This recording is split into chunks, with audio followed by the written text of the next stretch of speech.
Hello everyone. Today is day 21 in our 30-day manifesting challenge on YouTube. I am manifesting more followers for the channel, so please hit the subscribe button. I'm Lisa Kessler. I am a best-selling author and tarot card reader and tarot deck creator.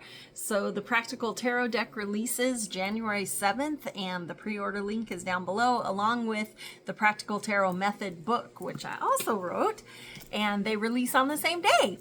So we have been manifesting. So far we have worked on our intentions, on manifesting abundance, and this week, today is the final day of manifesting relationships and love and self-love and all that kind of thing. And so today we reflect back on what we've learned so that we can move forward. And next week we will start manifesting spiritual growth, right?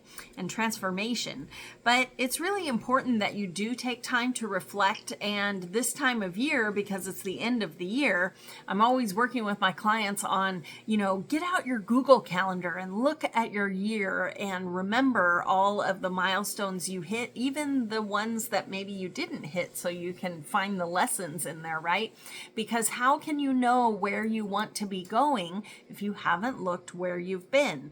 So as far as relationship manifesting, it's really important that you actually go back and look at all your past relationships, look at what worked and what didn't, and what you would like to change as you manifest a new, healthier relationship. Look for the cycles. We talked about that. The different, cycles of relationships. Are you falling into the same one? Is it the same type of person every time?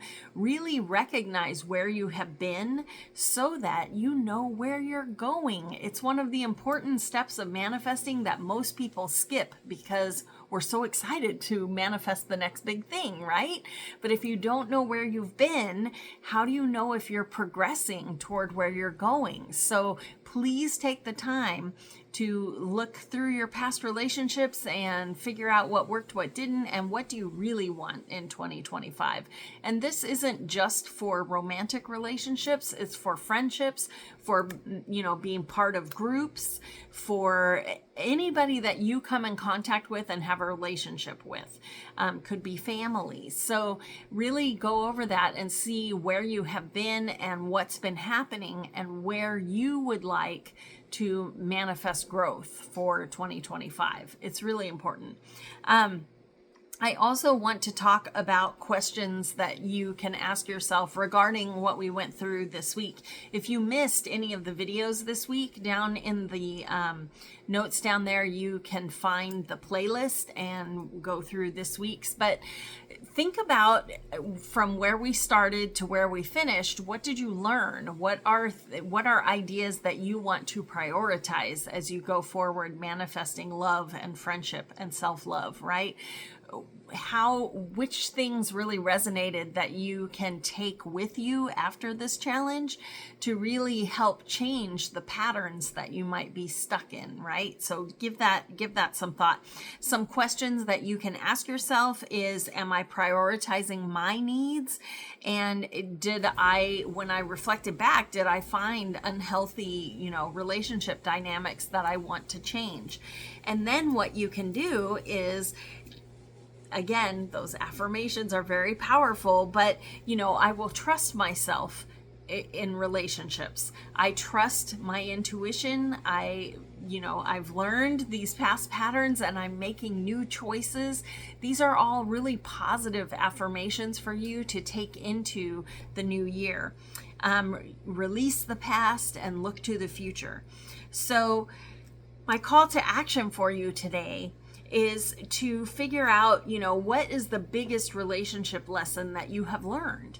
And if you're brave and you feel like sharing in the comments, that would be awesome because you could be helping someone else. So what are some revelations that you discovered about patterns that you're in, or, maybe certain people that you seem to keep attracting, and how are you going to change that? What new boundaries are you going to set so that you start a whole new trajectory for your relationships? I also hope that you could maybe comment below that you honor the lessons that you've learned, right? So often we don't want to look back because, a relationship might have been rocky or maybe it's still a little bit painful. But if you can look back, not with judgment, but look back with learning. So instead of, maybe it was some relationship that imploded and you're like, why didn't I see the signs? Don't look back at it like that. Look back at it as, now I know to look for this and this and this, right? Maybe it's the person. You're going to look for someone who is the same level in the professional world as you. Or maybe you want someone who has a big friend group, or someone who has really strong family ties, or, whatever it is that you discover when you look back at those relationships. So don't look back at it with a judgmental eye of how could I have been so, don't go back with it like that. Go back with it with an analytical eye. Don't get your heart all involved. Look at it analytically and go, what went wrong? And then look at your other relationships and go, I seem to be repeating this, so I'm going to set this new boundary for myself so that I can start down a healthier path, right, where relationships are concerned. So I hope that's helpful. And remember to share in the comments if you discovered any relationship revelations that you're going to do different in 2025. Would love to hear it, and I'm sure you would inspire other people. Next week, tomorrow starts our final full week, and we will be working on manifesting spiritual transformation. So your spiritual gifts and your connection to your intuition and your higher self, your guides, your angels, all that kind of thing. So I hope I will see you tomorrow.